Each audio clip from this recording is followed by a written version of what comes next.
Hola, ¿qué tal? ¿Cómo les va?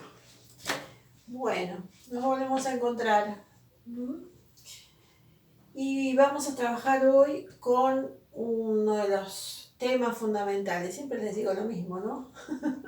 ¿Por qué? Porque todos los temas que vamos viendo, todos los teóricos que vamos viendo, realmente son así. Fíjense que el título de este teórico de hoy es Teoría del vínculo, y justamente cuando estamos trabajando con grupos estamos trabajando lo vincular, ¿sí?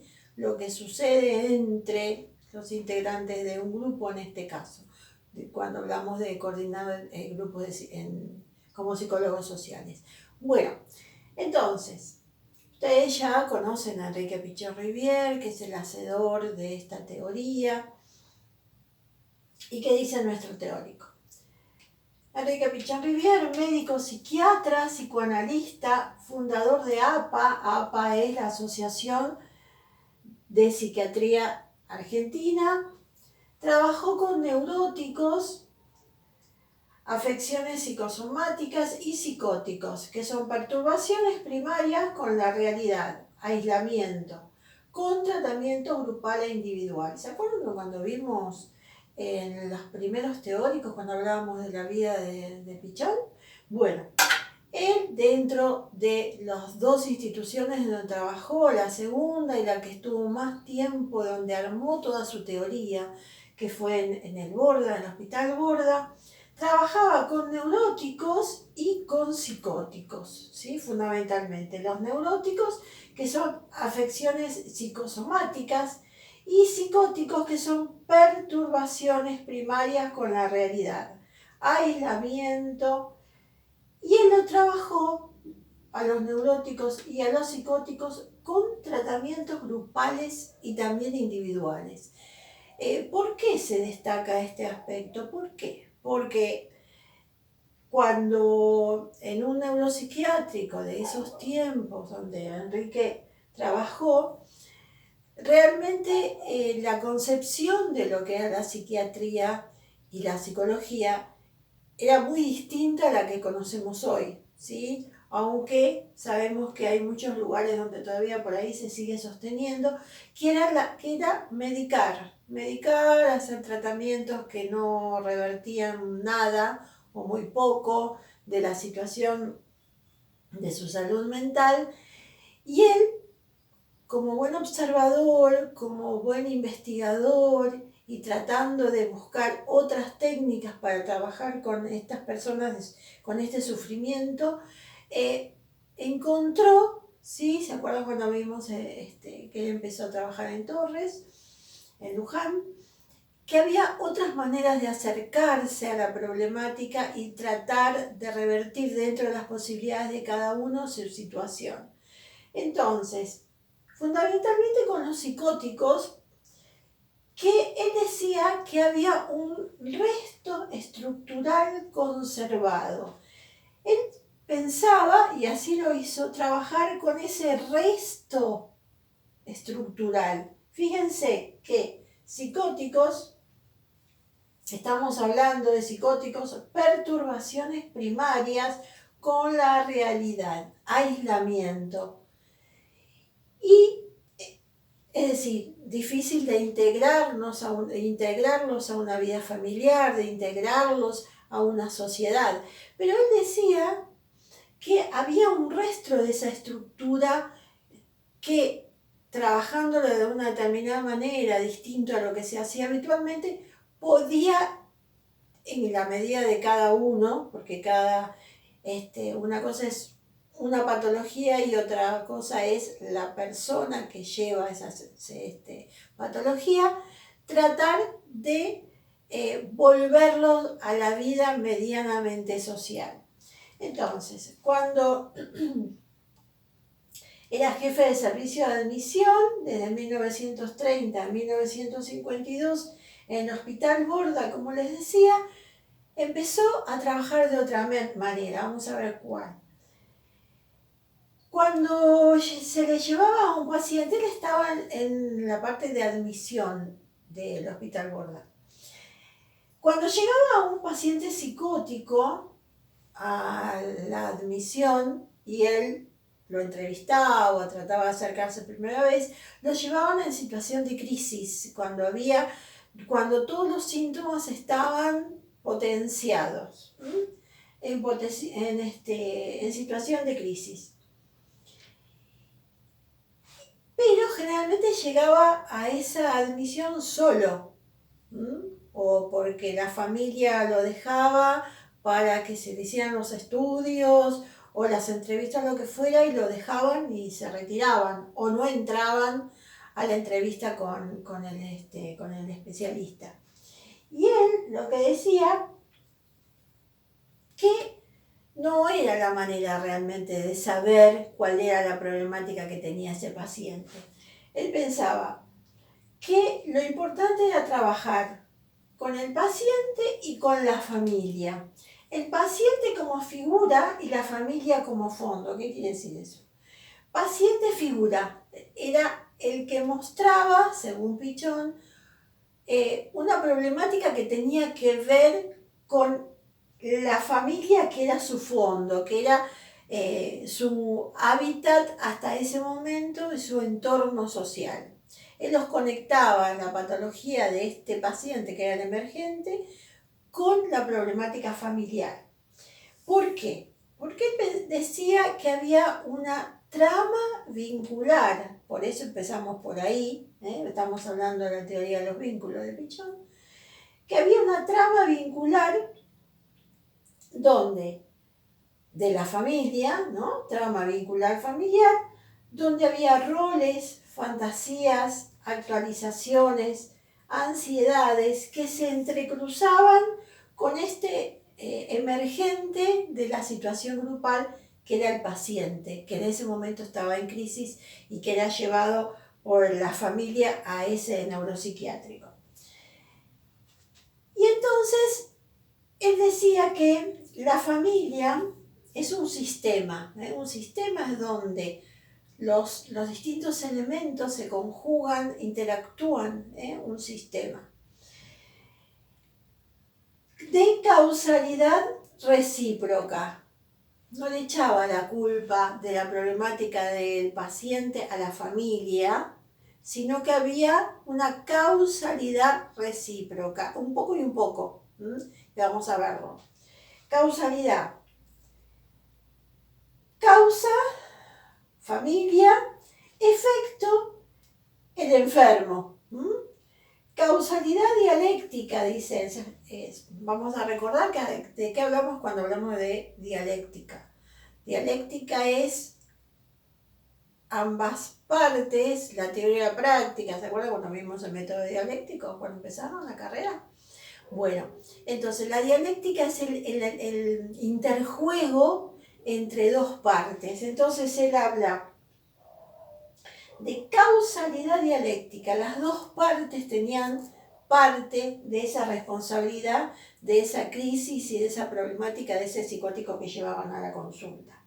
La enfermedad era el emergente. El enfermo era el portavoz del conflicto, que era el denunciante. Cuando vean roles van a ver, pero es una palabra bastante conocida, esto del portavoz, el que lleva la palabra, el que lo exterioriza en un grupo.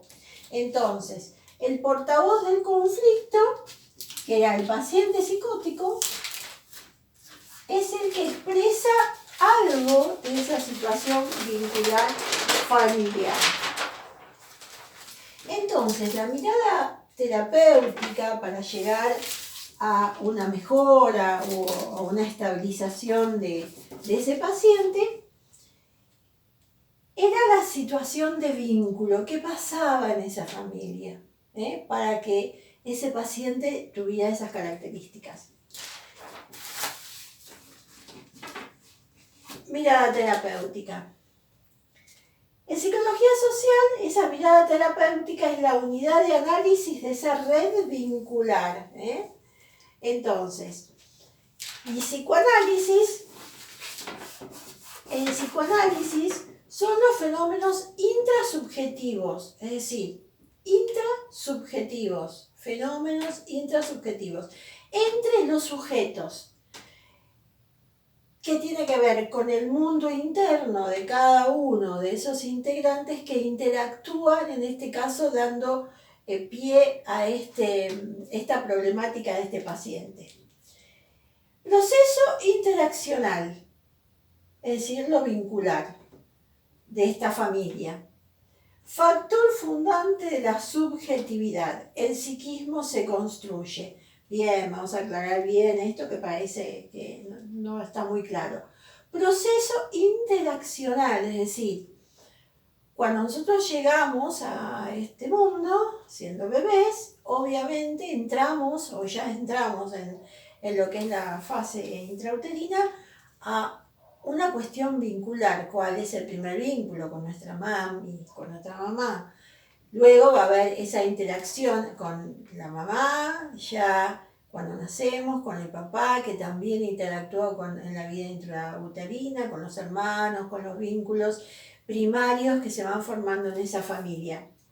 Entonces, esos vínculos son el factor fundante de la subjetividad, es decir, nosotros somos sujetos a partir de esa interacción vincular con el resto de la familia que nos cría, a lo mejor por ahí no es nuestra mamá biológica, puede ser una abuela, una tía, lo que fuere, que son los que forman nuestra primera red de vínculos. Entonces, a partir de ese factor fundante de la subjetividad, el psiquismo se construye, ¿sí? Si alguno de ustedes es docente, sabe que cuando un alumno llega a un grupo de alumnos de un grado, o de primaria o secundaria, un año, no un grado, de primaria o secundaria, muchas veces sabemos, por algunos síntomas, digamos, que tiene ese alumno, sin conocer a la familia, ¿qué familia hay detrás? ¿Por qué? Porque esa subjetividad, ese formarse como personas individuales, tiene que ver con esto, con lo vincular, con esos vínculos primarios que son los que lo fueron formando y lo seguirán formando como personas, ¿no?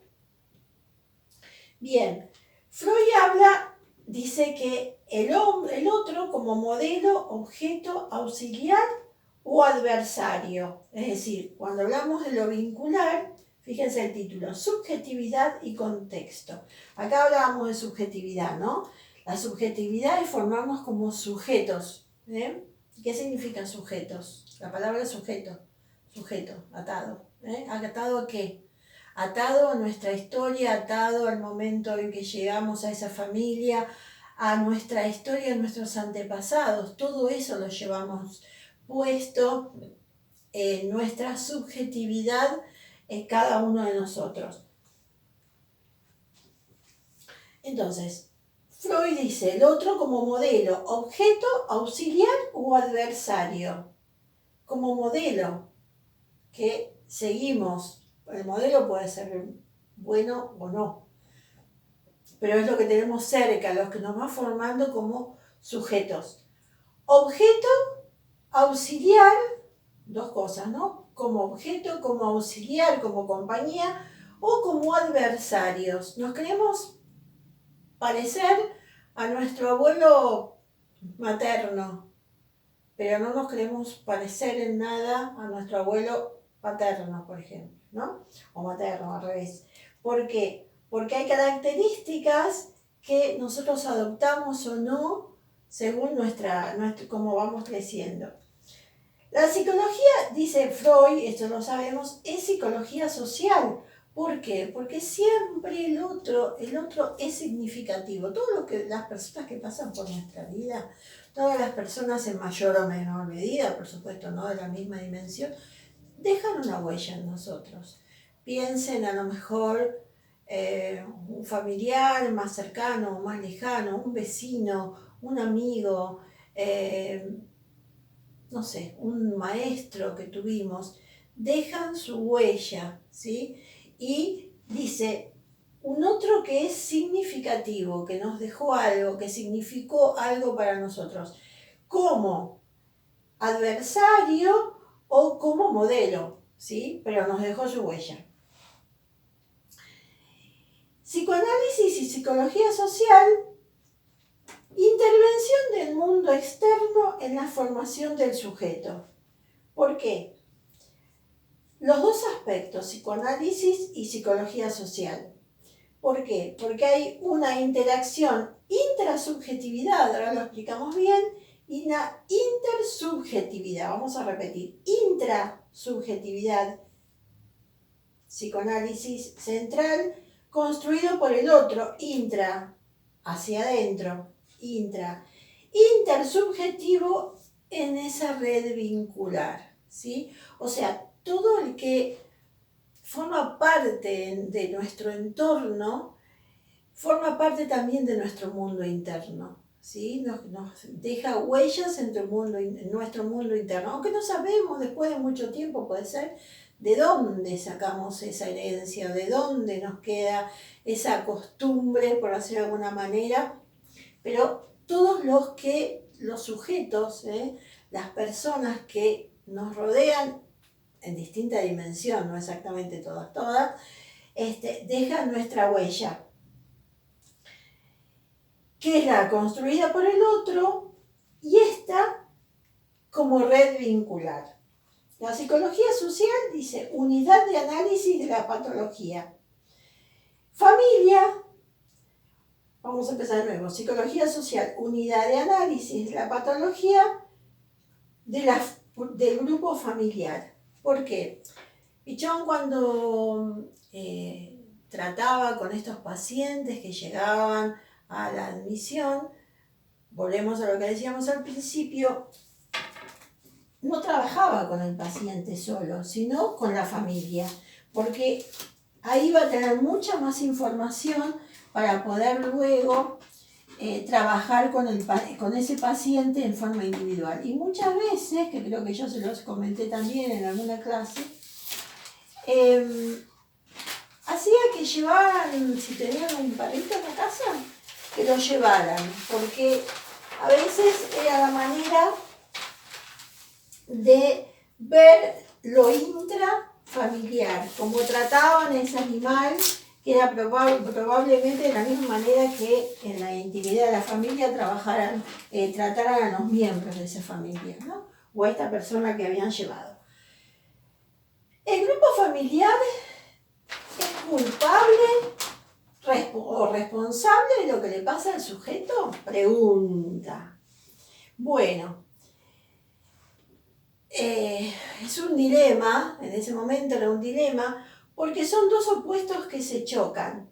Problema, acuérdense lo que es un dilema y lo que es un problema, ¿no? Ahora lo aclaramos. Un dilema son opuestos que se chocan uno u otro, ese es un dilema. Pero el problema es un proceso dinámico entre los dos. Entonces, volvemos a leer. El grupo familiar es culpable o responsable, o culpable y responsable de lo que le pasa al sujeto. Pregunta. Interacción, ¿sí? No es el sujeto que no sé por qué es psicótico, según la familia, sino que hay una interacción. Entonces, el abordaje que hacía Pichón era un abordaje dialéctico. Enfermo-familia, familia-enfermo. Abordaje dialéctico y terapéutico. La familia debe acceder al tratamiento de lo vincular.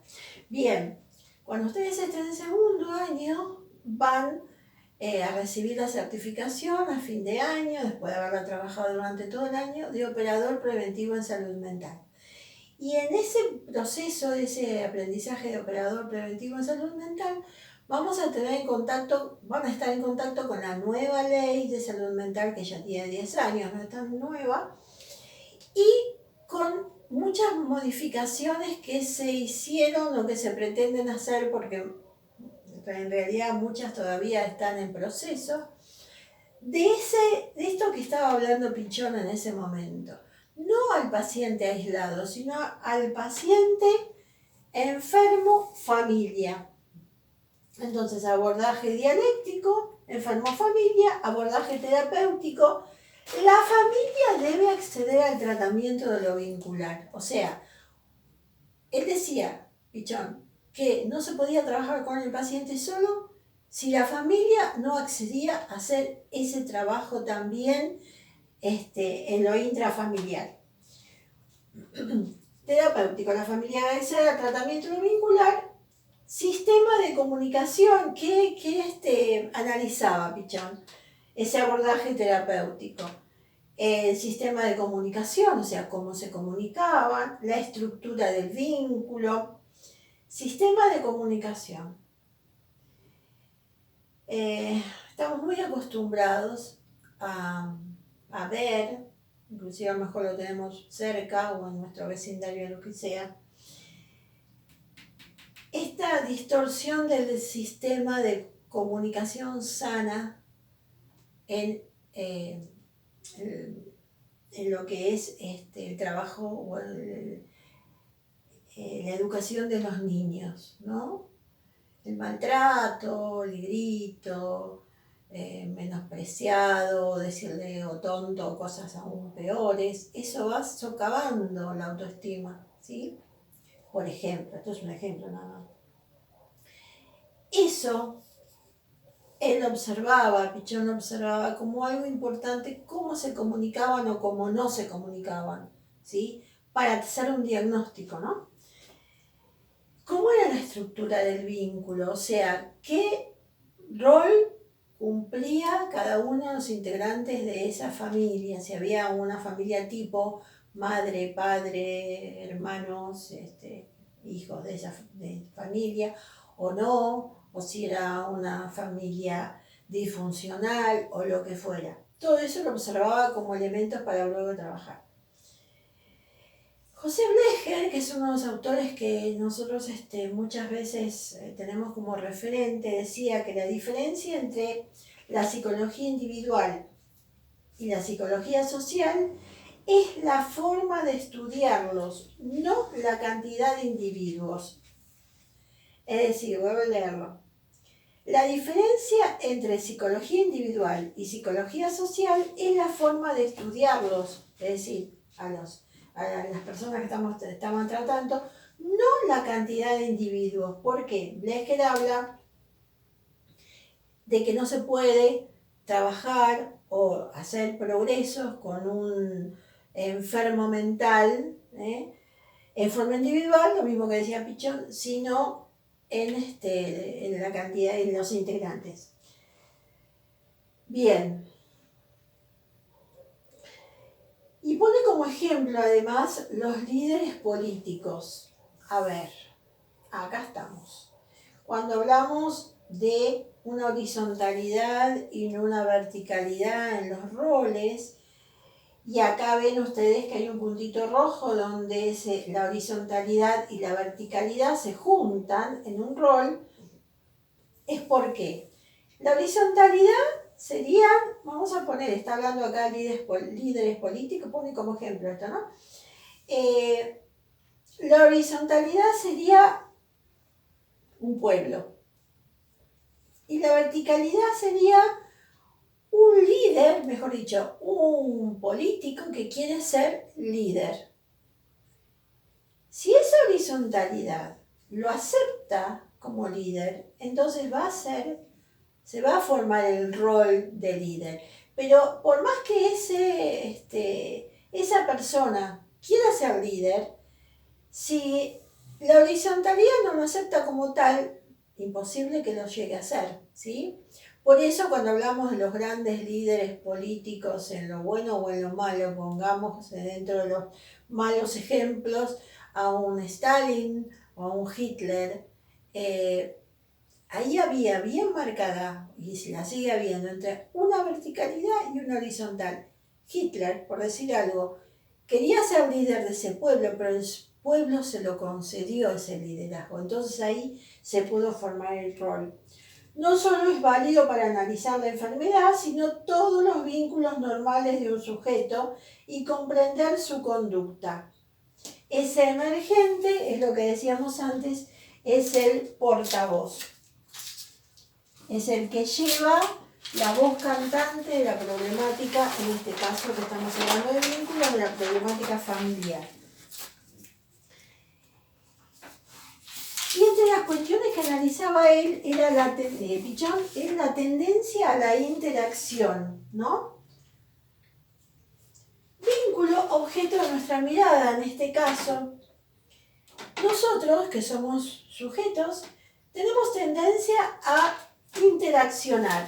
Supónganse que están en un consultorio médico, en la cola del supermercado, ahora que tenemos que esperar afuera, o la del colectivo. Ahora estamos un poco más alejados uno de otro por la distancia social.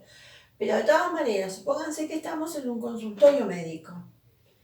Estamos un rato largo esperando que nos atiendan. Y empezamos a mirar al que tenemos enfrente, al que tenemos al lado, empezamos a imaginar historias, por qué vino, qué le pasará, qué edad tendrá, de qué barrio será, y al otro le pasa lo mismo, obviamente.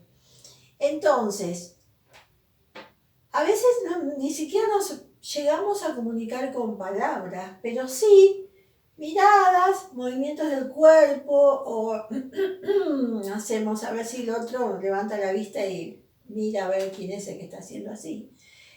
¿Por qué? Porque nosotros, los seres humanos, tenemos siempre tendencia a la interacción con el otro, aunque ese otro sea un extraño, la primera vez y a lo mejor la única vez que lo llegamos a ver. Entonces, la presencia del otro, la copresencia, como dice acá, siempre es significativa para nosotros, aunque sea momentánea, aunque sea por ese rato. Muchas veces saben que hablando de consultorio médico se llegan a entablar amistades, ¿no? Porque empiezan a charlar, si son, por ejemplo, un consultorio de un pediatra, donde llevamos a los nenes y las mamás empiezan a comunicarse, y eso pasa en todos los lugares, ¿no? En mayor o menor medida. Pero siempre tenemos la tendencia a vincularnos con el otro, ¿eh? Bien, ¿para qué? Para romper la serialidad, ser captados por el otro, causalidad recíproca, mutua articulación de la conducta. Entonces, romper la serialidad, que es una serie, todos iguales y nadie le importa nada del otro, pero en este caso, romper esa serialidad, porque para cada uno de nosotros, el otro, en mayor o en menor medida, es significativo, aunque sea por ese rato que tuvimos la consulta. Bien, ¿por qué? Por ese registro de necesidad que tenemos en lo vincular, dice Pichón. Porque ¿por qué esa conexión, entonces, esa tendencia a la conexión? Por ese registro de necesidad. El otro es significativo para mí, siempre, no importa el grado, pero siempre lo es. Y Enrique dice, hombre sujeto de necesidades, ¿se acuerdan de la definición? Sujeto de necesidad que solo se satisface socialmente. Cada uno de nosotros necesita del otro. ¿Sí? Piensen ahora cómo nos necesitamos uno del otro. Cómo a veces antes no le dábamos demasiada importancia a mi vecino, pero ahora ante esta situación de cuarentena, el otro significa aún más porque estamos solos, porque lo necesitamos desde algún lugar. Bien, destino a necesidad. Gratificante, vamos a aclarar todo. Frustrante o ambivalente. A ver, a veces es gratificante, es decir, me encanta estar hablando con alguien nuevo, puede haber hasta una relación de simpatía, de amistad, o a veces el otro también puede ser frustrante, puede ser, no, acá dice odio, no lleguemos a un odio, sino que el otro no nos agrada del todo, ¿no? Y también hay instancias ambivalentes, que en algún momento nos parece simpático y en otro momento nos parece que no nos interesa como personas cercanas. Instancias parciales o combinadas, una combinación entre amor y odio, como dice. Bien, Lo intra, lo inter y lo trans. Vínculo. Pues hablamos de 3 tipos de vínculos, habla Pichón, ¿no? Intersubjetivo, intrasubjetivo, transsubjetivo. Intersubjetivo, entre sujetos, no estructura. Intrasubjetivo, dentro del sujeto. Es decir, a ver, volvemos. Intrasubjetivo. Es decir, en mi estructura interna, el otro es significativo para mí. Y transsubjetivo, dentro de ese contexto social donde formamos parte, puede ser una familia, un grupo, una familia que no sea nuestra familia primaria, pero sí primos, abuelos, tíos o lo que fuere. O sea, lo intra, lo inter y lo trans son 3 aspectos de esa cuestión vincular que tenemos sí o sí como sujetos. Bien, ahora vamos a aclarar. Vínculo intrasubjetivo, o sea, cómo internalizamos ese vínculo dentro de nuestro inconsciente. ¿Cómo lo internalizamos? Pasaje fantasiado, dice, pasaje fantasiado. ¿Vieron, por ejemplo, 2 hermanos, misma mamá, mismo papá? Pero es la mamá, vamos a poner mamá solo en este momento, lo internalizamos de una manera diferente a nuestro hermano que tuvo la misma mamá, ¿sí? Entonces, ese pasaje fantasiado significa, viene de la palabra fantasma, ¿no? Algo que no tiene forma física, pero sí a nivel inconsciente. Entonces, dentro del sujeto, la internalización de cada una de esas personas que forman nuestros vínculos. Vínculo intrans, dice, si no es patológico, dialéctica permanente entre mundo interno y mundo externo. Mundo interno. Nuestro mundo interno, como lo dice también por ahí arriba, opera en la realidad. Ahora vamos a aclarar. Modifica por interacción. ¿Qué modifica? El mundo externo. Volvemos atrás. Ese mundo interno que tenemos al internalizar cada uno de nuestros vínculos, opera en la realidad. ¿Por qué opera en la realidad? Porque de acuerdo a ese, cómo internalizamos en ese pasaje fantasiado de cada una de las personas que forman nuestra red vincular, vamos a actuar en la realidad, modificada por interacción que modifica ese mundo externo, ¿sí? Y lo intra, ¿qué sería? Vamos a ver acá.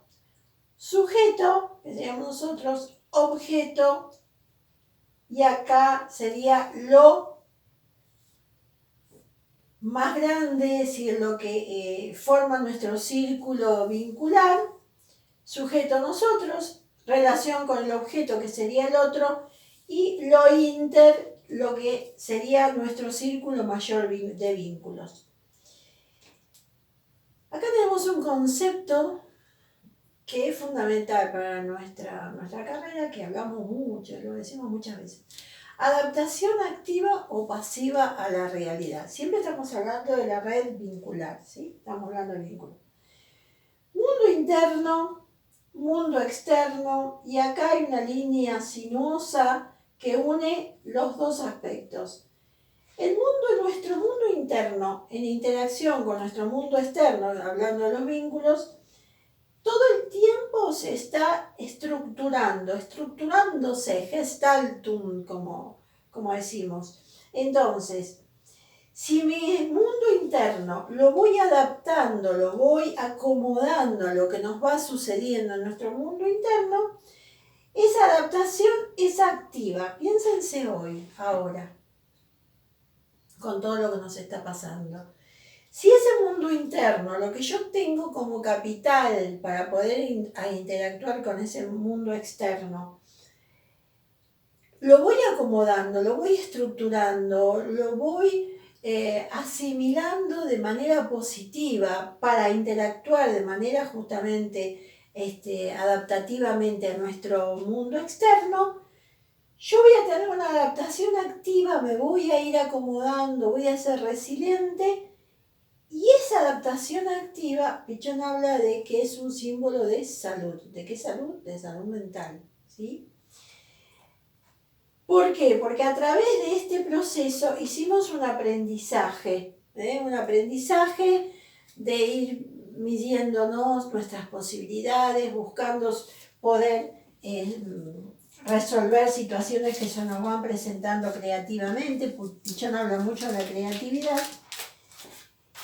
Y ese aprendizaje sano se hace también a través de toda esa red vincular que nos rodea, no solamente la familia, ¿no? También de los vínculos de amistad, de trabajo, de todos los que vamos formando o sumando en nuestra vida. Bueno, no quiere quedarse. Bien. Mundo interno, mundo externo. Cuando hay esa, fíjense la línea, diferente a la otra que vimos, que era sinuosa, que iba del mundo interno al mundo externo, esta es una línea recta, cerrada, porque hay rigidez, porque no hay una buena adaptación activa, hay adaptación pasiva, estereotipada.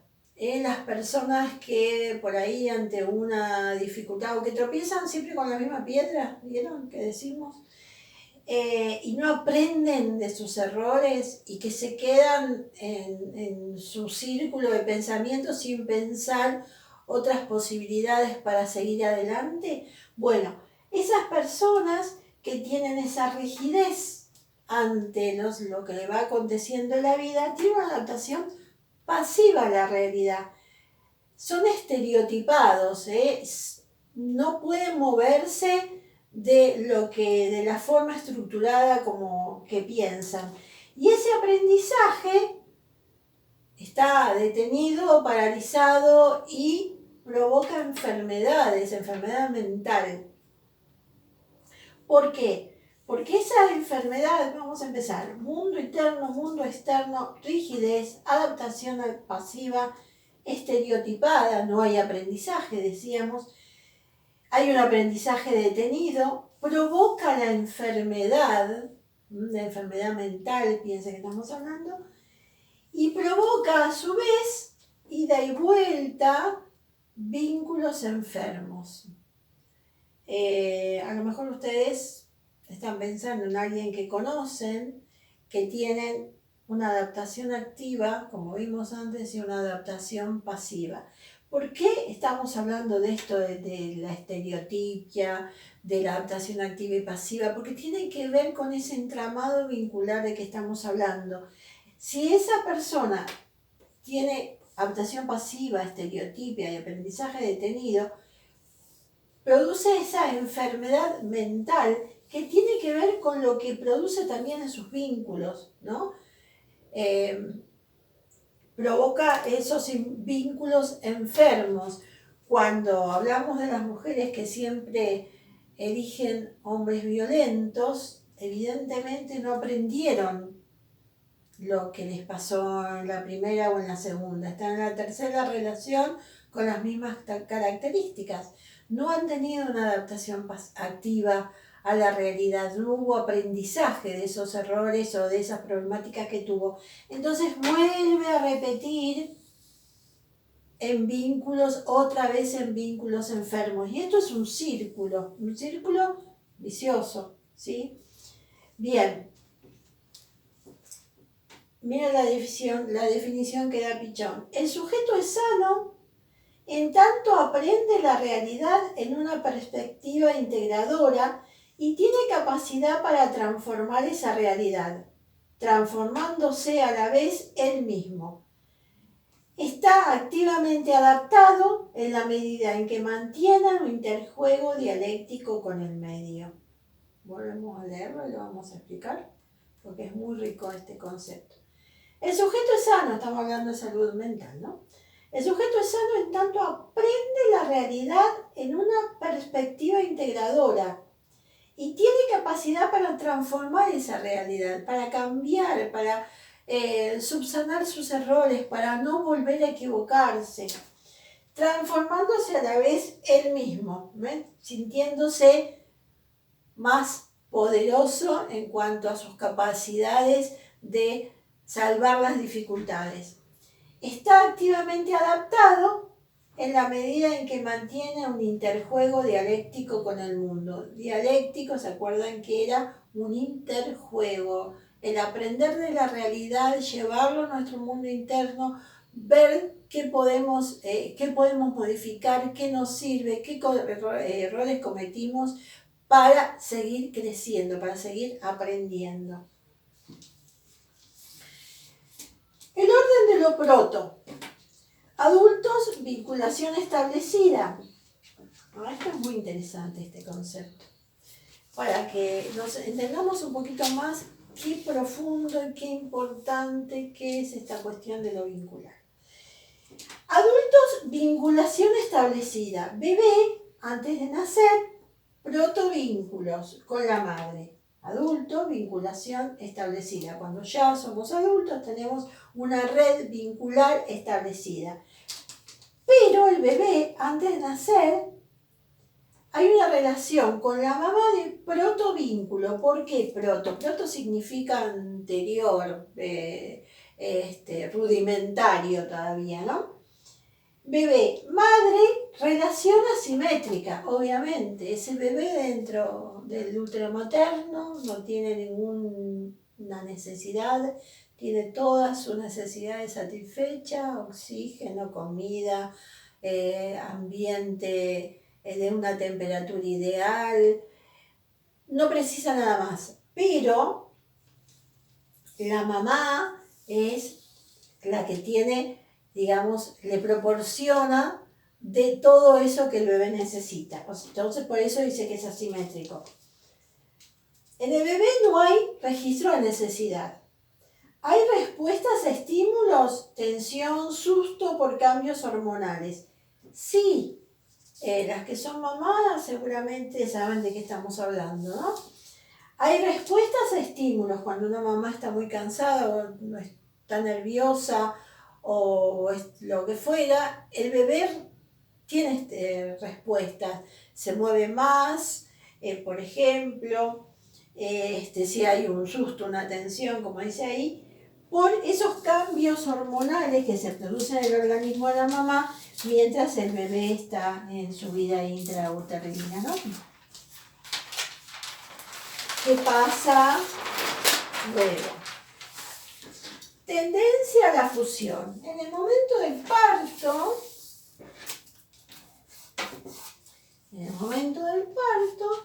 hay una discontinuidad física entre el bebé y la mamá.